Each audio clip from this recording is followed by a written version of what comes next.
पुर नाम का एक बहुत ही अच्छा गांव था। इसके चारों ओर अच्छे बड़े पेड़ पौधे और चहचहाती चिड़िया, और इस गांव में सभी लोग बड़ी खुशी से रहते थे। और इसी गांव में एक लालची कामचोर आदमी राजू रहता था। उसकी पत्नी का नाम मानवी था। वह कभी भी कहीं काम करने के लिए नहीं जाता था। उसके लालच ने उसे बिल्कुल गरीब बना दिया।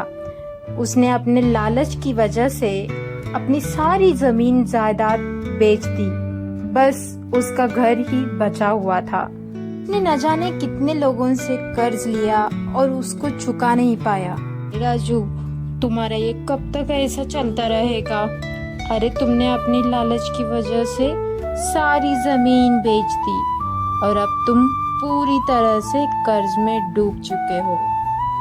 अब कर्ज तुम पर बोझ बन चुका है। अभी भी मौका है कि तुम सुधर जाओ। तुमने जितने लोगों से कर्ज लिया है, अगर आज से तुम उनका काम कर दो तो शायद कुछ सालों बाद वो कर्ज खत्म ही हो जाए।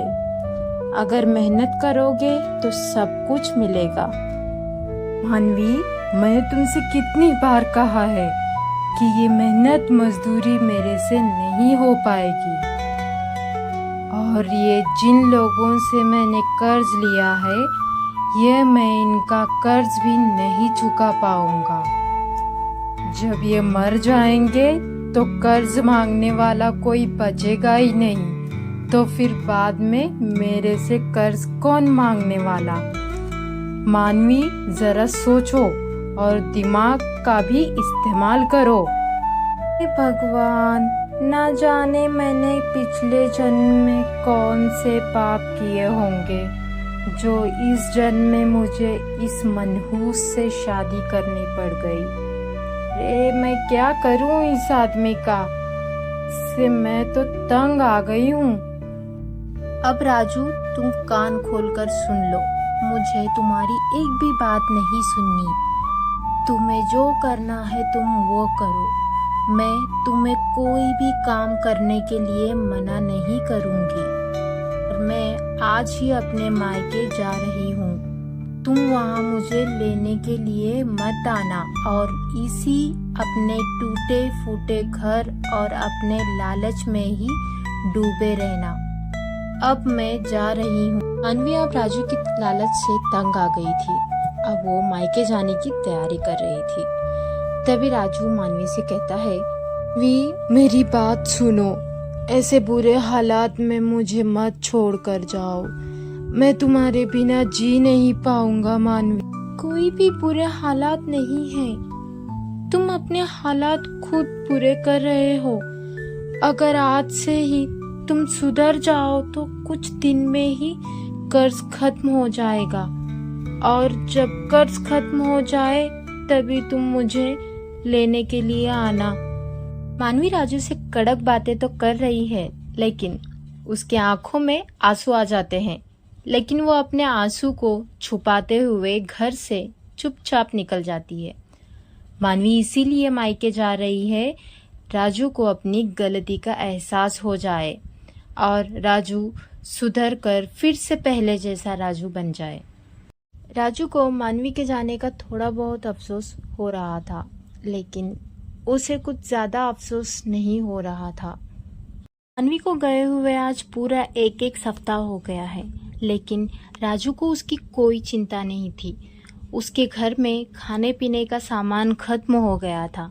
तब उसको बहुत ज्यादा भूख लगती है, तो राजू खुद से ही कहता है, तो मेरे घर में खाने पीने का सामान खत्म हो चुका है और अब मुझे भूख बहुत लग रही है।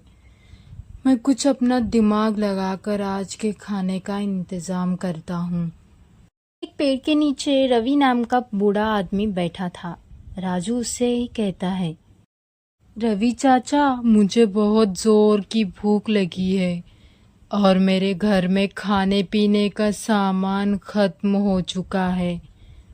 तो आप ऐसा करो कि मुझे थोड़े रुपये उधार दे दो। मैं आपके कुछ ही दिनों में चुका दूंगा।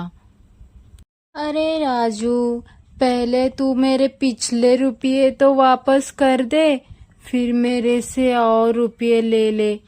अरे पहले का उधार तो तू आज तक नहीं चुका पाया, लेकिन अब जो लोग वो कैसे चुका पाएगा। चाचा ऐसी बात नहीं है, मैं आपके वो पैसे भी चुका दूंगा, लेकिन पहले आप मुझे और पैसे दे दो ताकि मैं घर का खर्च कुछ दिन तक चल जाए। देखो मेरी पत्नी भी मुझे छोड़कर अपने मायके चली गई, अब मैं घर में अकेला ही हूँ। अच्छा राजू बेटा, तो तुम अकेले हो? अच्छा तो तुम ऐसा करो कि मेरे खेतों में काम करो, मैं तुम्हें पेट भर कर खाना खिलाऊंगा और तुम्हें थोड़े बहुत पैसे भी दे दूंगा, और अगर तुमने अच्छा काम किया तो मैं तुम्हारा सारा कर्ज माफ कर दूंगा। ये मुझे काम और मेहनत नहीं होने वाली, तुम मुझे पैसे दे दो, मैं तुम्हारे पैसे लौटा दूंगा।